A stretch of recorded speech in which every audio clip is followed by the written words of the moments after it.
Reporte 100. México analiza el fin de la emergencia sanitaria por COVID-19. Y para hablar sobre este tema, queremos agradecer que nos tome la llamada el vocero de atención a emergencias por COVID-19 de la UNAM, Mauricio Rodríguez. Muchísimas gracias, Mauricio, por tomarnos la llamada. Buen día. Hola, Katy. Buenos días. Saludos al auditorio. Muchas gracias por invitarme. Gracias. ¿Por qué está analizando México la posibilidad de poner fin a la emergencia sanitaria por COVID-19? ¿Ante qué circunstancias estamos en este momento?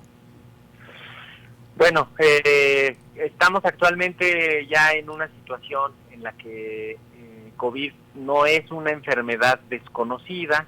Ya conocemos al virus, ya tenemos pruebas de diagnóstico de muchos tipos, ya tenemos una protección muy fuerte que adquirimos por la vacunación y adquirimos por haber padecido la enfermedad. Ya no está provocando enfermedades graves, ¿no? Ya no está mandando a la gente al hospital, ya no está provocando muchas defunciones. Definitivamente ya no es una emergencia. Tenemos muchas herramientas para hacer que ya no sea una emergencia. Acuérdense, cuando esto comenzó, no teníamos pruebas de diagnóstico, no teníamos tratamientos, no teníamos ni siquiera equipo de protección personal, no teníamos vacunas, no sabíamos cómo se transmitía, no sabíamos cómo prevenir, no sabíamos nada. Entonces, todo eso hacía que en aquel momento fuera una emergencia. Y para eso había que tomar algunas medidas especiales y había que hacer algunas adecuaciones a los instrumentos jurídicos y administrativos en el país. Eso ya está terminando, porque ya no estamos frente a una emergencia, ya estamos frente a una enfermedad más o menos regular que podemos tratar ya de otra manera. Entonces, en eso consiste declarar el fin de la emergencia. No es que se va a acabar el COVID, eso no va a pasar nunca. Lo que va a pasar es que ya no es una emergencia. Y esto, en México quizá no sintamos tanto la diferencia entre decir que estamos o no en emergencia. En Estados Unidos sí van a tener un cambio importante que puede incluso poner en riesgo la situación, ¿no? ¿Por qué? ¿Qué hace la diferencia entre lo de Estados Unidos y lo que menciona de México?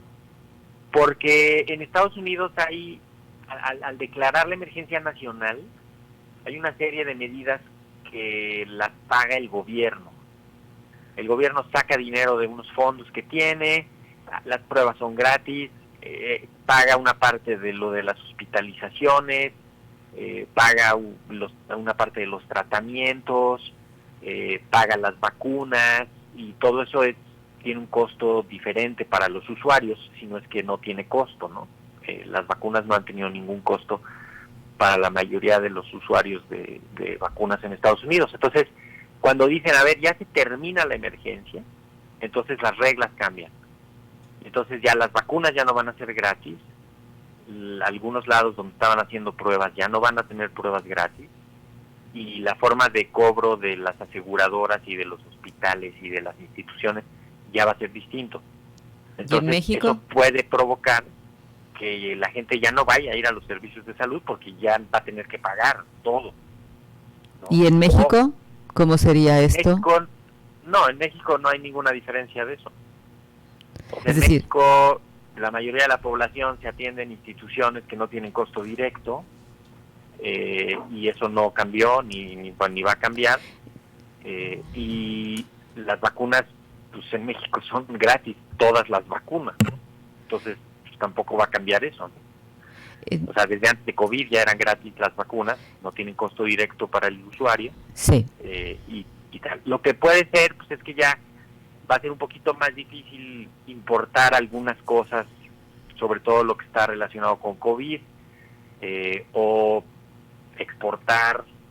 Seguramente puede ser un poquito más fácil ya algunos productos. Estados Unidos cerró la exportación de algunos productos durante la emergencia y eso dificultó el acceso en otros países, ¿no? Ahora, ¿cómo ha estado el comportamiento de los casos de COVID en semanas recientes?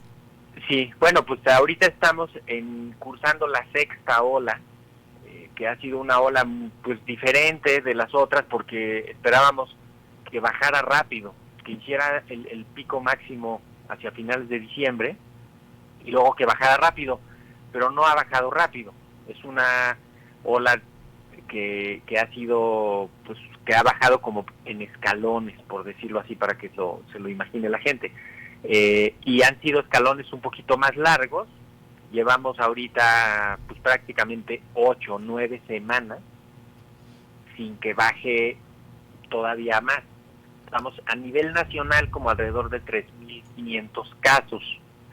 Pero es diferente en cada parte del país. Por ejemplo, ustedes en Sonora acaban de tener un pico el 28 de marzo, tuvieron un día de mucha actividad de COVID y eso probablemente todavía les va a dar pues, 1 o 2 semanas de varios casos y luego va a bajar, pero en otros estados ya había sido el pico en febrero, y entonces igual pueden ser muchos casos relativamente, ¿no? Nada.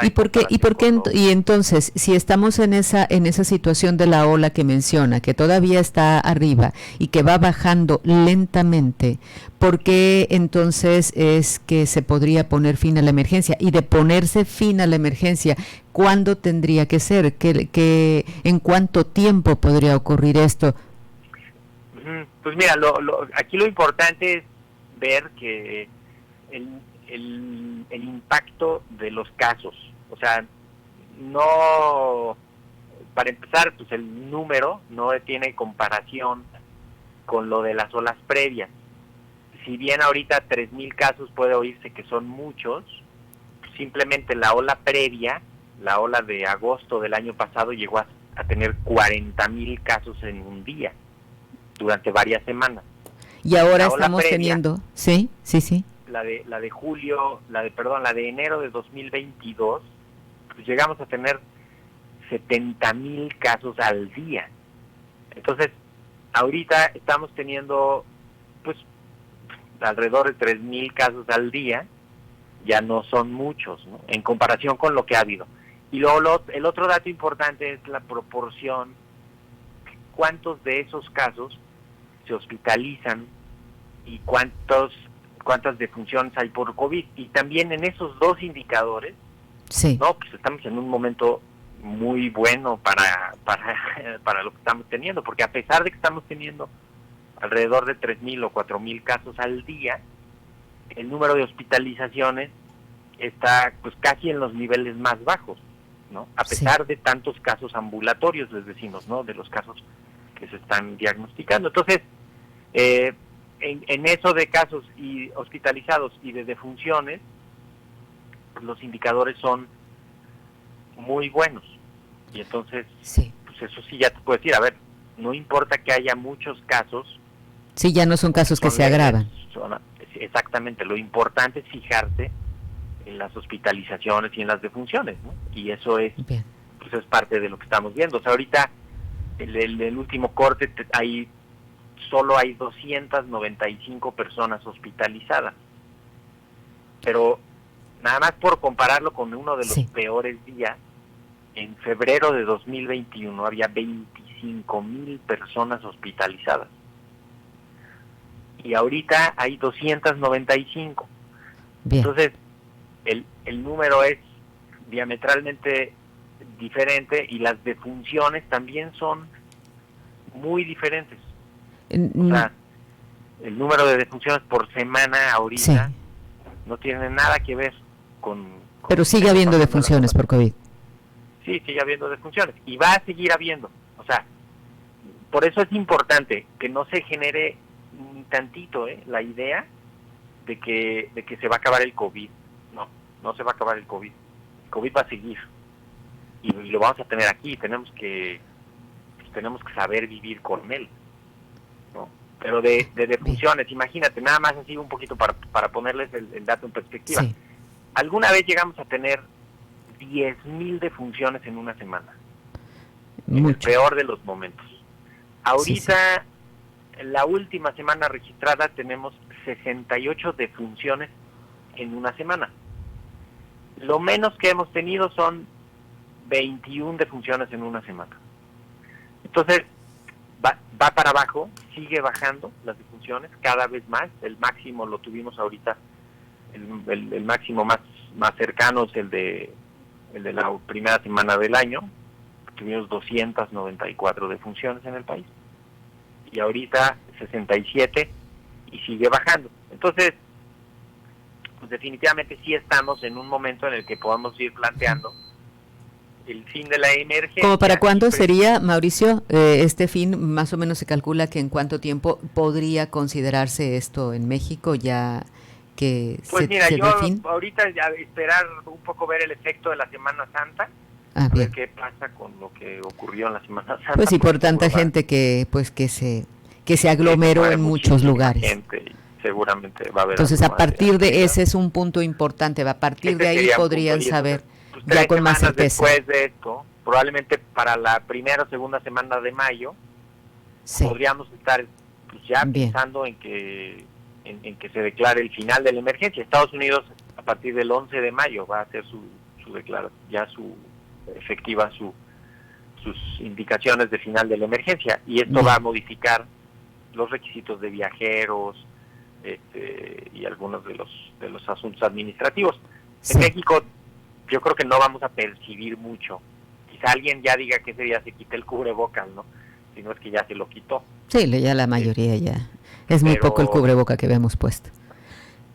Sí, en algunos sitios. Nosotros en la UNAM todavía tenemos la indicación de utilizarlo. Sobre todo en lugares muy concurridos. Tenemos algunas escuelas con salones con 60 personas, ¿no? Que están ahí durante 1 o 2 horas.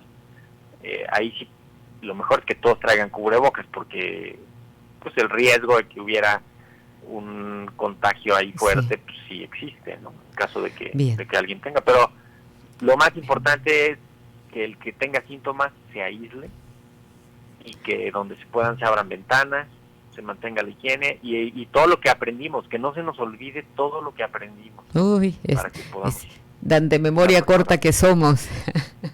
Sí, pero, Mauricio, pues ojalá. ¿No? Porque algunas cosas no se nos olvidan. Pues ojalá que sí, que no se nos olviden. Muchísimas gracias, Mauricio Rodríguez, vocero de Atención a Emergencias por COVID de la UNAM. Que tenga buen día. Buen día, Katy, que estén muy bien. Gracias, igualmente. Reporte 100.